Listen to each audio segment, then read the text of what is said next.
Ay, palaka ka. Putol. Patay tayo dyan, men. Disgrasya. Okay, so dahil nakaka 1.5 na tong service natin, 2014 na Yamaha Fino FI.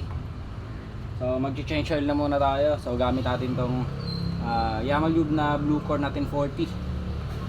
So dahil madalas natin ginagamit halos araw-araw talaga. So naka 1.5 na kaagad. So change oil na tayo. Okay, simulan na natin kaagad. Tanggalin na kaagad natin tong drain plug. At medyo malalim na gabi. Bakit kasi gabi na nag-change oil eh? Takot pa. Sige. Uy, patay tayo dyan. Hindi pala may isingit. Pwede naman kasing i-side stand. Bakit kasi naka-center? Wala na, nagkalat na. Ay naku. Parang medyo madugo na rin pala yung langis nito. So palitan natin dahil wala na, kumalat na. Okay, so sa lagay ng langis nito, malamang hindi lang talaga 1.5 ang tinakbo nito. So hindi talaga tayo sigurado kung nakaka 1.5 pa lang to.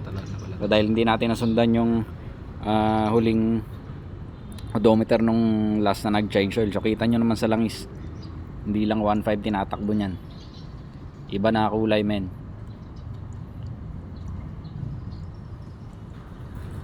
Okay, so bago natin palitan ng bagong langis, siyempre linisin muna natin yung bibig nito. Okay, medyo malibag na. Buti na lang nakapag-change oil agad tayo.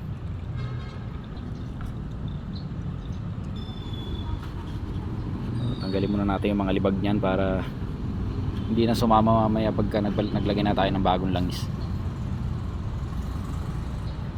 So syempre, bubugahan muna natin ng kaunting hangin para ma-drain talaga lahat ng lumang langis niya bago natin buhos yung bago. So dahan-dahan lang up, kaya lang medyo nakalakasan eh. Ayan, dumagdag ang kalat sa sahig. Pambira naman talaga. Wala na, kumalat na eh. Dahan-dahan lang kasi pinindot mo ng malakas men eh.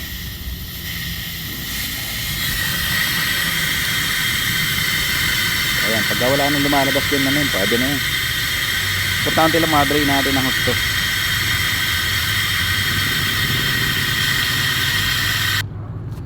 Okay, so goods na. Wala nang natulot. Grabe, ang sama na ng kulay. Buti na lang. So ito yung odo niya ngayon, 65-700 sarado. So yan, may reference na tayo para sa next change oil natin.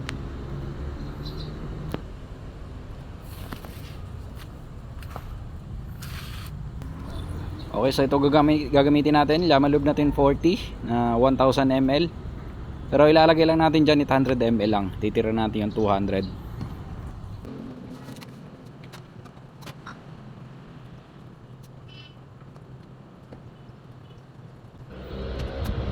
So pintahan natin maigi para sakto mailagay natin dahil ang dilim, hindi natin masyado makita. Okay, so goods na. So tabi natin tong sobra nating 200 ml dahil mapapakinabangan pa natin yan. Okay, so para mapa-under na rin muna natin to.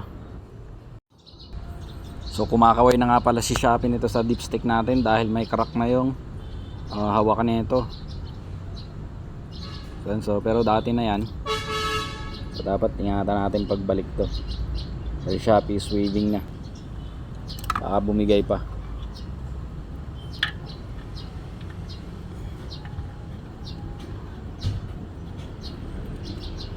So mabilis lang din naman i-change oil to. Hindi ka paabot na yung 30 minutes, okay na.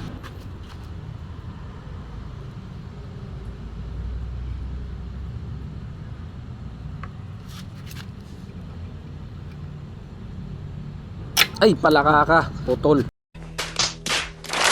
Patay tayo dyan, men. Disgrasya. Kakasabi lang kasing dahan-dahanin niya. Patay ka dyan. So wala na, papalitan na talaga natin to. Konti na lang din para kasi na nakakapit. Tsaka malutong na sa init. So, wala na tayong choice dyan. Papalitan na lang talaga natin yan. Papalitan natin na maganda-ganda yan. At yun na nga. So syempre start muna natin to kahit mga 5 minutes lang. So para mahugasan na rin muna natin bago tayo bumiyahe pa uwi.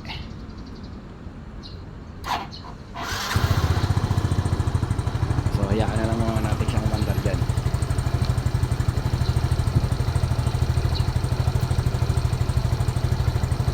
Buti na change oil din natin to. May susundan na tayong kodo nito para sa sunod na change oil natin. So wala naman leak. So naintagan natin ang tama yan. Tumutuloy na yun.